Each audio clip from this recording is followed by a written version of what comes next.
माझ्या तमाम देशभक्त बांधवांनो, भगिनी आणि मातांनो,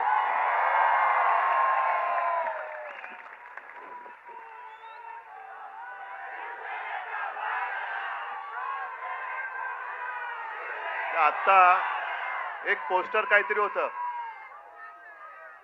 नाही नाही, हे धर्मेंद्र प्रधान राजीनामा द्या. ही एकदम क्षुल्लक गोष्ट आहे. नाही, हे पण एकदम क्षुल्लक आहे. हा लढा आता जे सरकार आपल्याला रोजीरोटी देऊ शकत नाही, रोजगार देत नाही, शिक्षण देत नाही, उत्तर देत नाही, हे सरकार बदलण्याचा हा लढा आता सुरू झाला पाहिजे. आम्हाला धर्मेंद्र प्रधान नकोय, आता हे सरकार नकोय. आणि मी नेतृत्व करायला आलेलो नाही, तुम्ही सर्वांनी आता नेते व्हा सांगण्यासाठी आलेलो आहे.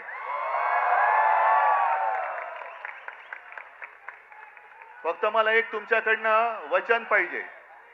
ही आज दिसते ती जाग आहे, आज दिसणारी आग आहे, हे सरकार बदलेपर्यंत टिकणार की नाही टिकणार? म्हणजे ही आग टिकली पाहिजे, सरकार टिकता कामा नये. या आगीमध्ये सरकार जाळून भस्म झालं पाहिजे, तर या उठावाला अर्थ आहे. आणि हा लढा एकट्या सोनम वांगचुक यांचा नाहीये. हे सरकार केवळ चंदा चोरी, वोट चोरी, अरे तुमचं भविष्य चोरलंय त्यांनी, तुमचं भवितव्य, या देशाचं भवितव्य चोरलंय. काय दिलंय का या सरकारने तुम्हाला? आज मी येताना बातम्या बघत होतो, दिल्लीमध्ये जंतर मंतरच्या इकडे युद्धाची तयारी जणू काही सुरू झालेली आहे. सैन्य आणतायत, फौजा आणतील, कदाचित अणुबॉम्ब सुद्धा आणतील. पण या सरकारला माहिती नाहीये, या देशामधला हा जो तरुणाईचा अणुबॉम्ब आहे तुमच्या बुडाखाली आधीच लागलेला आहे. आणि हे आता तुमची जी काय युद्धाची तयारी आहे, ही तयारी जर का नीट परीक्षेच्या वेळेला नीट केली असती तर तुमच्या बुडाला सुरुंग लागला नसता, लागला असता. बरं, मी काय म्हणतो की एकदा होऊन जाऊ दे. सोनम वांगचुक यांनी देशाला काय दिलंय? दिलेलं आहे. जे आपले सैनिक, तुमच्यासारखे, तुम्ही तरुणाई, या देशाचं भविष्य तुम्ही आहात. आणि देशाचे रक्षण करते तुमच्यासारखेच तरुण जवान सरहद्दीवरती आहेत. या तरुणांसाठी मायनस टेम्परेचर, आपल्याकडे जरा मुंबईमध्ये जरा 20-22 टेम्परेचर झालं का थंडी आहे बाबा, मफलर काढा. तिकडे तर बर्फामध्ये सैनिक उभे राहतात आपल्यासाठी. ते तिकडे आहेत म्हणून आपण इकडे आहोत. या सैनिकांसाठी ज्यांनी सोलार टेंट बनवले, की या सैनिकांनी देशासाठी मरण्यासाठी, म्हणजे मेलो तरी 72 पण माझी भारत माता जगली पाहिजे, त्या देशाच्या सैनिकांसाठी ज्याने सोलर कॅम्प बनवून दिले, टेंट बनवून दिले, तो यांच्यासाठी देशद्रोही ठरतो? हा देशद्रोही. तिथलं पाण्याची टंचाई लक्षात घेऊन ज्याने आईस फाउंटन तयार केले, असा हा पर्यावरणवादी, असा हा शास्त्रज्ञ,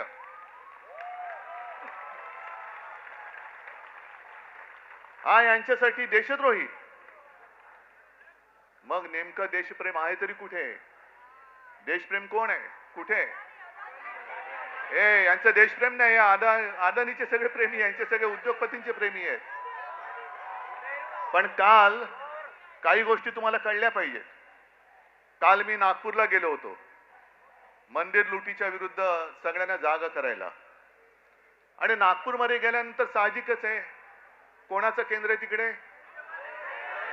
रासव संघ. म्हणजे बघा गंमत कशी आहे की या संघाने या कालच्या मे महिन्यामध्ये एक स्टेटमेंट दिले त्यांच्या त्या होसबळेने, की पाकिस्तान बरोबर चर्चा केली पाहिजे. पाकिस्तान बरोबर, जो पाकिस्तान आपल्या देशात आतंकवादी घुसवतोय, बॉम्बस्फोट करतोय, सगळं काही करतोय, अतिरेकी हल्ले करतोय, त्याच्याबरोबर चर्चेचे दरवाजे खुले ठेवले पाहिजेत. आणि मोहन भागवतना विचारले तर मोहन भागवत म्हणतात की होय बरोबर आहे, हम हिटलर जैसे नहीं है. अहो भागवत साहेब, हे हम हिटलर जैसे नाही आहे तुमच्या मोदींना सांगा. आणि पाकिस्तान बरोबर चर्चेची तयारी आहे, मग वांगचूक बरोबर का नाही करत?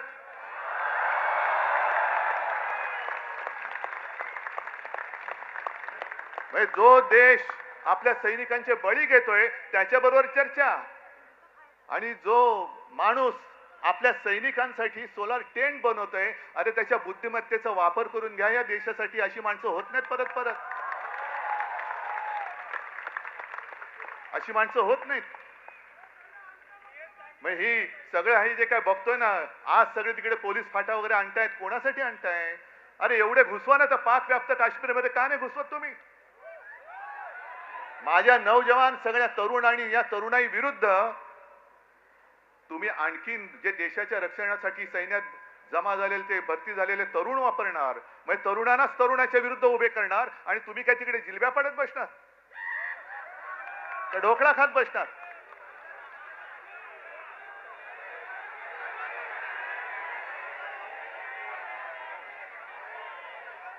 आता काही जण मला विचारतात,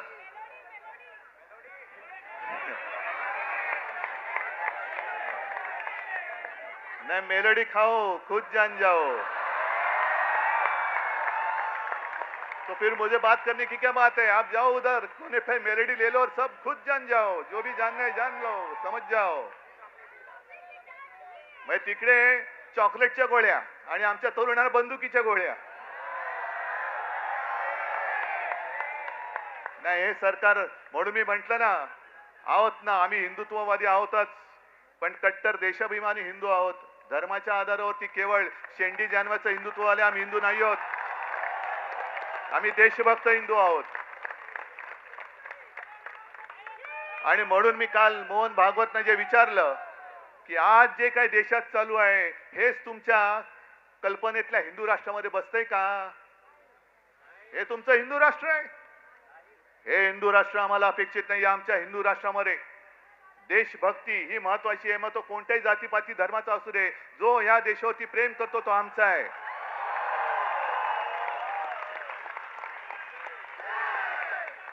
पण गंमत कशी आणखीन असते ती बघा.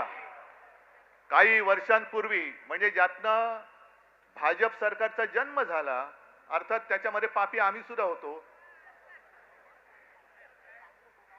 पण अण्णा हजारे हे उपोषणाला बसले होते. लक्षात आहे तुमच्या? काय प्रसिद्धी मिळाली होती, काय प्रसिद्धी मिळाली होती. जणू काय संपूर्ण जग तिकडे एकवटलं होतं. पण त्यावेळेला अण्णांना कोणी देशद्रोही नव्हतं म्हटलं. अण्णांना कोणी चीनचा हेर किंवा हस्तक नव्हतं म्हटलं. अण्णा काय बोलतायत हे विचारण्यासाठी तत्कालीन मनमोहन सिंग सरकारने 4-5व्या दिवशी त्यांचा माणूस पाठवला होता. विलासराव देशमुखांना पाठवलं होतं. मग ही माणुसकी आज मोदी सरकारमध्ये का नाहीये? आमचा लढा हा माणुसकीसाठी आहे. पण अण्णा हजारेंना सुद्धा असं उचलून चादरी बिदरी आणून, अरे काय अतिरेकाला उचलताय तुम्ही? आणि चादरी कशासाठी पाहिजेत?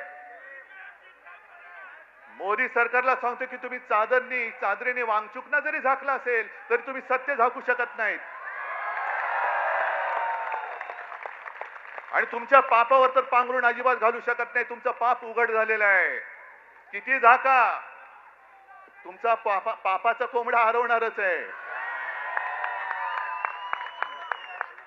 पण अण्णांच्या वेळेला जसं मनमोहन सिंग सरकारने लगेच 4-5व्या दिवशी दूध पाठवला होता, का नाही पाठवला मोदी सरकारने? का धर्मेंद्र प्रधानला एवढं काय सोनं लागलेलं आहे?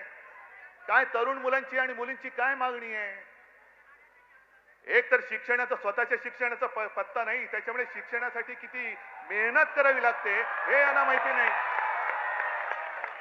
अभ्यास म्हणजे काय असतं हेच जर माहिती नाही तर अभ्यास करून परीक्षेला जाताना पेपर फुटल्यानंतर काय होतं या यातना होणार कशा? डिग्री खोटी आहे ना याची.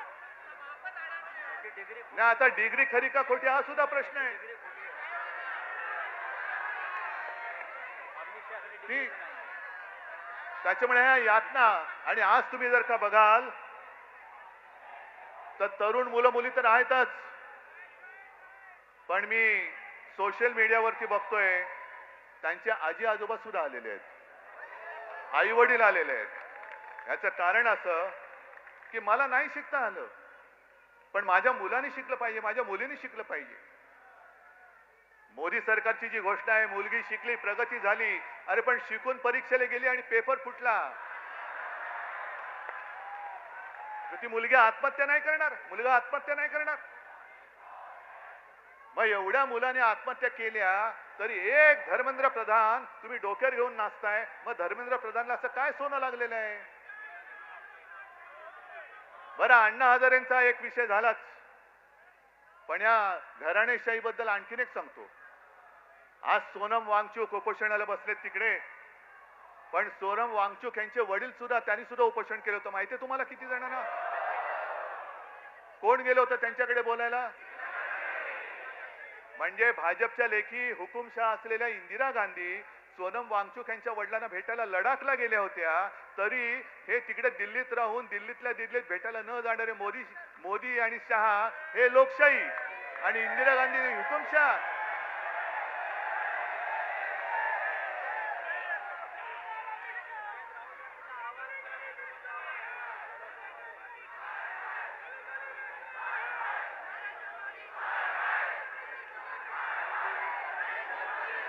एक मिनिट, हा गली गली में शोर आहे, बरोबर आहे, पण तुम्ही जिथून जिथून आलाय, कुठल्याही गल्लीतनं आला असाल, कुठल्याही गावातनं आला असाल, त्या गल्ली गल्लीमध्ये तुम्हाला शोर करावा लागेल,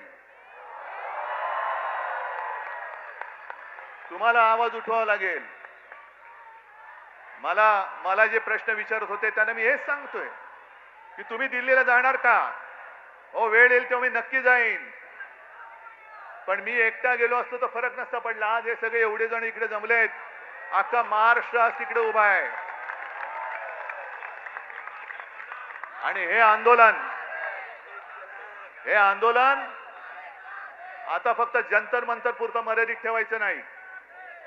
देशातल्या प्रत्येक कानाकोपऱ्यामध्ये काय तुमची घोषणा? नाही, आणखीन काय बोललात? गली गली में.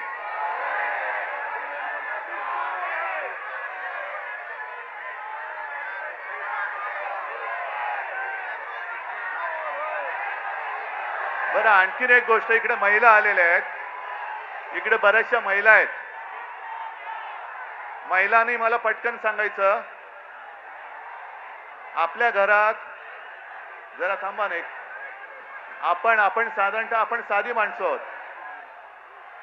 आपल्या घरामध्ये साधारणतः असं मानलं जातं की साधी महिला ही झुरळाला घाबरते ना. अरे इकडे आमचं पंतप्रधान घाबरतो, अख्खं सरकार घाबरतं. जगातला सगळ्यात मोठा पक्ष ज्यांनी भाड्याने माणसं घेतलेत, हे भाडकं वाचलं की असं होतं, भाड्याने म्हणजे माणसं चोरून पक्ष वाढवला ना की असा पक्ष झुरळाला घाबरतो. आता कळलं मला की हा पक्ष झुरळाला का घाबरतो. हे सत्ताधारी झुरळाला का घाबरतात? कारण यांच्याकडे स्वतःची माणसं नाही आहेत, सगळी भाडकाऊ आहेत, चोरून आणलेली गद्दार आहेत.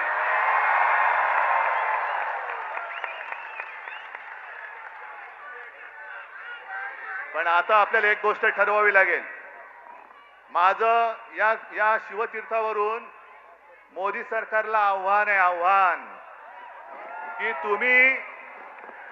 तुम्हाला वन नेशन वन इलेक्शन घ्यायचे ना, आत्ता जाहीर करा. उद्या निवडणूक, देशाची निवडणूक आत्ता जाहीर करा, आम्ही तयार आहोत.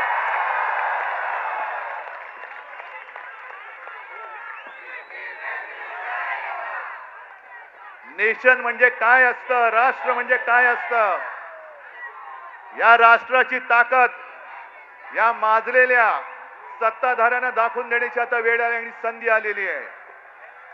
काय असतं नेशन म्हणजे काय असतं, राष्ट्र म्हणजे काय असतं. तुम्ही या माझ्या तरुणांना जे उद्या देशाचं भविष्य आहेत त्यांना कॉक्रोच म्हणता, पण आज तुम्ही बेशरमपणाने तिकडे गादीवरती बसलायत. जर आपल्याला स्वातंत्र्य मिळालं नसतं तर त्यांची बुडं टेकायला या गाद्या मिळाल्या नसत्या. जे क्रांतिकारक फासावर गेले, काय वय होती त्यांची. सुखदेव, राजगुरू, भगतसिंग, किती किती नावं घ्यायची. चापेकर बंधू सगळे याच वयातले होते, याच वयातले. ज्यांना आज आपण जेन-झी म्हणतो, ती काय झुरळ होती. तुम्हाला काय झुरळामुळे स्वातंत्र्य मिळालंय. जर आपल्या स्वतःच्या प्राणाची पर्वा न करता, घराची कुटुंबाची पर्वा न करता तेव्हाची तरुण मुलं यांनी जर का देशाच्या स्वातंत्र्यासाठी बलिदान केलं नसतं तर आज आपल्याला स्वातंत्र्य बघायला मिळालं नसतं. मग स्वातंत्र्यासाठी ज्यांनी स्वातंत्र्यासाठी बलिदान केलं ते स्वातंत्र्य आपण टिकवू शकतो आहोत की नाही, ते टिकवणं आपलं काम आहे की नाही, आपलं कर्तव्य आहे की नाही. आणि जे आपल्याला झुरळ म्हणतायत, होय मी सुद्धा झुरळ आहे. कोणी एकेकाळी मी सुद्धा याच वयात होतो. जर तुम्ही तरुण मुलांना झुरळ बोलत असाल तर झुरळांचे आई वडील सुद्धा झुरळच आहेत. हा देश काय झुरळांचा देश आहे. आपण आता ठरवलं पाहिजे की जो आपल्याला झुरळ म्हणतोय, जो आपल्याला न्याय हक्क नाकारतो आहे, या सगळ्या सत्तेला चिकटलेल्या गोचिडी आहेत. गोचिडी, मी आज त्या सत्तेला चिकटलेल्या ना गोचिडी म्हणतोय. जे सत्तेला चिकटून राहिलेत आणि लोकशाहीचं रक्त पितायत, या सत्तेला चिकटलेल्या लोकशाहीचं रक्त पिणाऱ्या गोचिड्या आपल्याला खेचून बाहेर काढाव्याच लागतील. आणि आजपासून हा लढा सुरू होतोय. तिकडे जंतर मंतरला काय करतील सांगता येत नाही, कारण सगळं सैन्याची जमवाजमव सुरू झालेली आहे. इंग्रजांनी सुद्धा असंच 100-150 वर्ष राज्य केलं होतं. पण देशातली जनता जेव्हा एकजुटीने रस्त्यावरती उतरली तेव्हा इंग्रजांना सुद्धा इथून पाय काढून पळावं लागलं होतं. तसंच यांना आपल्याला करावं लागेल. आणि आजपासून तुम्ही जिथे जिथे असाल, मी या माध्यमांच्या चॅनलच्या माध्यमातून संपूर्ण महाराष्ट्राला नव्हे तर देशाला विनंती करतोय, तुम्हाला जसं जमेल, तुम्हाला जसं झेपेल तसं हे स्वातंत्र्य जपण्याचं युद्ध आता सुरू करा. जिथे सभा घ्यायच्या सभा घ्या, जिथे मेणबत्त्यांचा मोर्चा काढायचा मेणबत्त्या मोर्चा, जिथे मशाल मोर्चा काढा, मानवी साखळी तर मानवी साखळी करा. पण जिथे जातील तिकडे सगळ्यांना कळलं पाहिजे की आता अब देश इन लोगों की बात मानने वाला नहीं है. आणि नवीन आणखीन एक तुम्हाला सांगतोय, अण्णा हजारेंच्या आंदोलनाच्या वेळेला या अशाच टोप्या केल्या गेल्या होत्या. काय लिहिलं होतं त्याच्यावर, मैं अण्णा हूं. आता तुम्ही करायचं, मैं देशभक्त हूं. मी देशभक्त, मी अंधभक्त नाही. मी अंधभक्त आहे तो माझ्या भारत मातेचा आहे. मोदींचा अंधभक्त मी होऊ शकत, मी असणार नाही, कदापि नाही. आजपासून सुरू करा, मी देशभक्त. जे मोदी भक्त असतील त्यांना तुमच्या समोर उभं राहायला भीती वाटली पाहिजे. एवढी देशभक्तांची ताकद या देशात आज सुद्धा आहे आणि ती उभी राहू शकते. आणि ती महाराष्ट्र उभी करू शकतो, संपूर्ण देश उभा करू शकतो, हे यांना दाखवून द्या.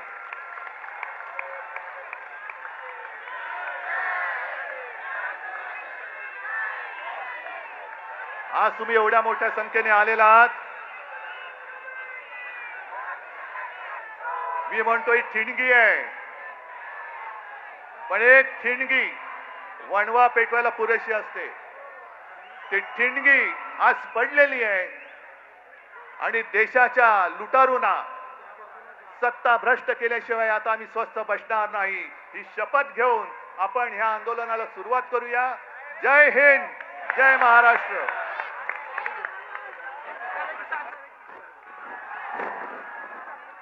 सफेद चादरीत काळे कृत्य, सफेद कापड घालून लोकशाहीचं खून करण्यात आलं. सफेद कापड घालून परवा लोकशाहीचं खून दिल्लीत करण्यात आलं. त्याच्या निषेधार्थ आज आपण सगळे इथे जमलेलो आहोत. भारत माता की